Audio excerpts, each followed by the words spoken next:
He's not the only manager that is under pressure, but what a disaster of a start this is for Ange Postecoglou. He's been at the helm at Forest for just 7 games. His post-match comments have gone down about as well as his results, Dino. Why did he say, "I don't have to be here. I could be on my couch watching the game"?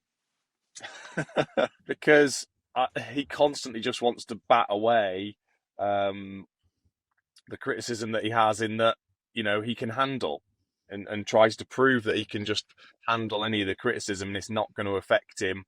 And look at my record. And honestly, there is part of me that really likes that attitude and the way he goes about it. But you have to back it up then with the results, with the performances.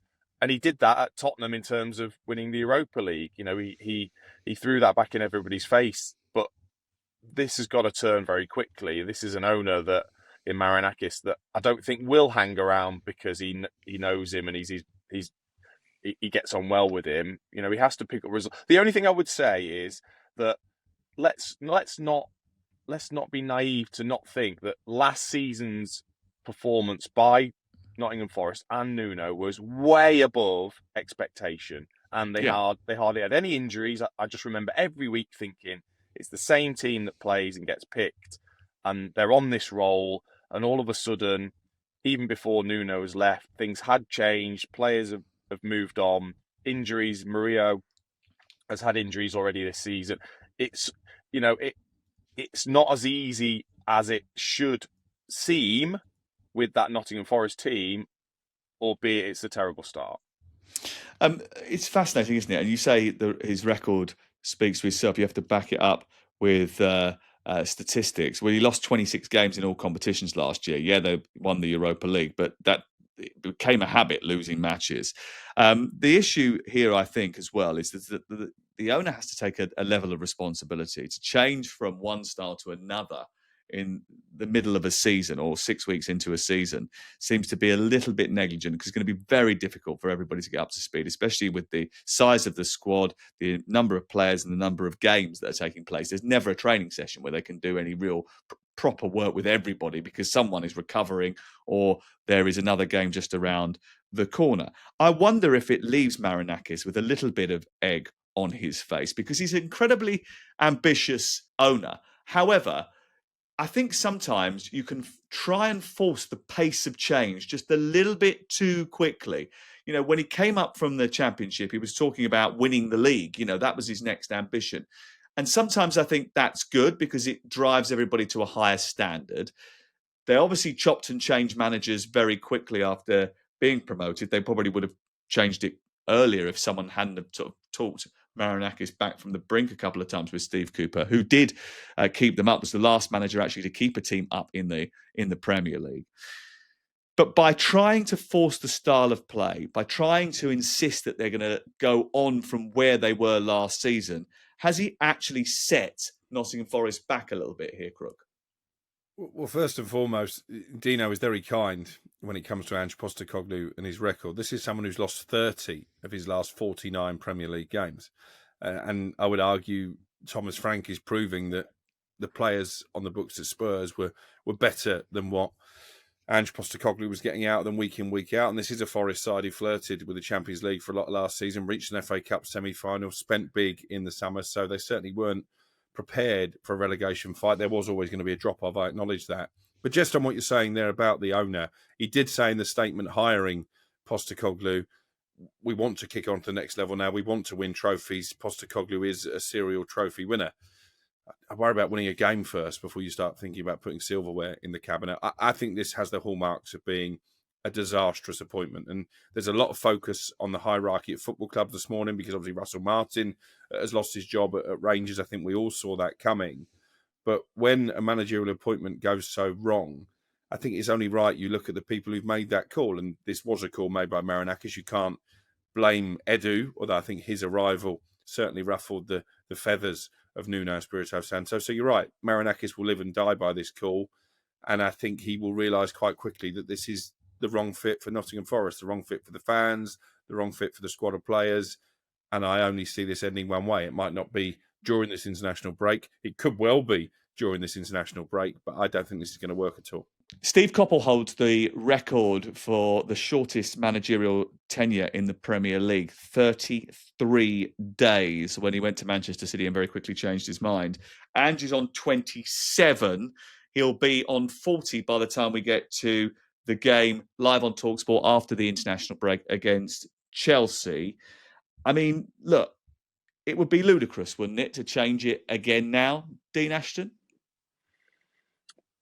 It would, yes, it would. But I guess we're seeing it more and more now, where I think sometimes owners are, whether they're willing to admit it or not, are just not willing to continue with a bad run of form when it gets to 6, 7, 8, 9, 10 games. Managers But arguably, this is the opportunity for him to get his feet under the table, to work on the training ground with those that are left behind, to get his plans and his message over to the players, because they have had training session game for the last 3 weeks that he's been in charge of.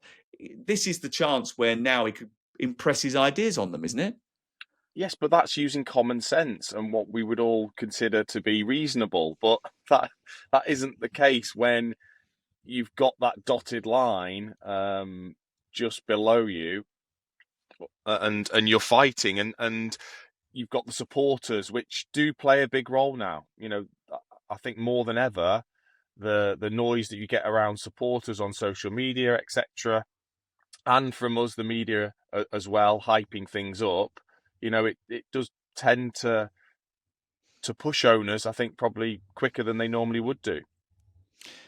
Does he also need to realise, Crookie, that PR is a thing?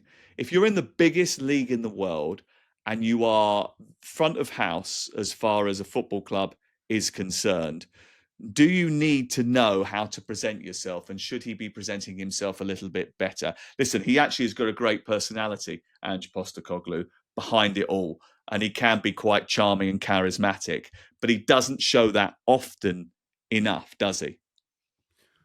No, particularly post-match. I think his pre-match press conferences are always more humble and more entertaining, arguably, than post-match. He's obviously someone who takes defeat very badly.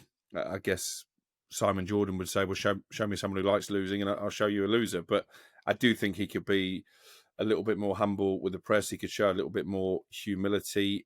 I think he's also got a little bit of a chip on his shoulder because he's Australian and he's coming into the Premier League and maybe feeling that because he's Australian, we are judging him for that. I don't think that is the case. I think actually his achievement should be celebrated. The fact he has come over to this country and managed to put a trophy in the cabinet at Tottenham. So yeah, I do completely take your point. And I wonder what he's like around the training ground. Well, I know what he's like around the training ground. He can be quite an isolated character. Doesn't necessarily engage too much with his players, and again can be quite downbeat when results are going badly. So I think all that can conspire against him. I think also PR is a thing for people like Ruben Amorim. He's great with the press. He always gives you a line. So I think he gets a little bit of an easier ride in some senses. I think the circumstance is completely different. Everybody knows Manchester United has been a basket case for years. So he sort of, I don't know, because he's got that ability to communicate and communicate very well, tell you a story, tell you what he really thinks. You get an authentic answer from Ruben Amorim. You sort of find that he gets an easier ride in some of the sort of press coverage. And I think Keith Andrews is a prime example of this as well. You know, we've got a lot of stick off Crookie, loads of stick off Crookie in the build up to the season. You know, I think he said, why would you appoint a guy that MK Dons rejected? Was one of the quotes from what the I said was Crookmeister. It was an unnecessary. Oh, no, he's going to to change it now. Go on, he's going to change it. What did you say? It wasn't personal. I said it was an unnecessary risk for a club like Brentford. I stand by that. They could have got a more experienced manager, but he's doing okay, Keith Andrews. He's doing okay, yeah, because actually, you know, after the game on Sunday, he called him Crookie in the interview, and that made Crookie very happy. And now he's like, oh, Keith, he carries himself really well, isn't he? Fantastic, doing a great job. It just lost 1-0 to Manchester City. But obviously, if you know how to handle yourself with the media, you can make friends. Crook's a prime example. He's now like putty in Keith Andrews' hands. He's like one of his little mannequins in the set piece routines. He'll do whatever he's asked. Just because someone said to him, Crookie, in a post-match interview. Quick word on Nick Voltemada. Brilliant again, and proving those bitter Bayern hierarchy ex-Chiefs completely wrong. Okay, they spent a lot of money on him, but he's been probably, out of all the big money strikers that have been bought so far, the most consistent, Dean. Yes, and will only get better. I think I did the game midweek in the Champions League, and after a bit of a shaky start, as the game wore on, he was just a superstar in the game. Just everything came into him. He fed it to his teammates. He got himself in the box. He was a threat. He was everything you'd want from that type of striker, in my mind, anyway. And it's becoming rarer to see somebody play that role and take the ball in back to goal and have the ability, the awareness, the dribbling ability that he's got in tight areas. It's rare to see it. I've really enjoyed watching how he's settled in already.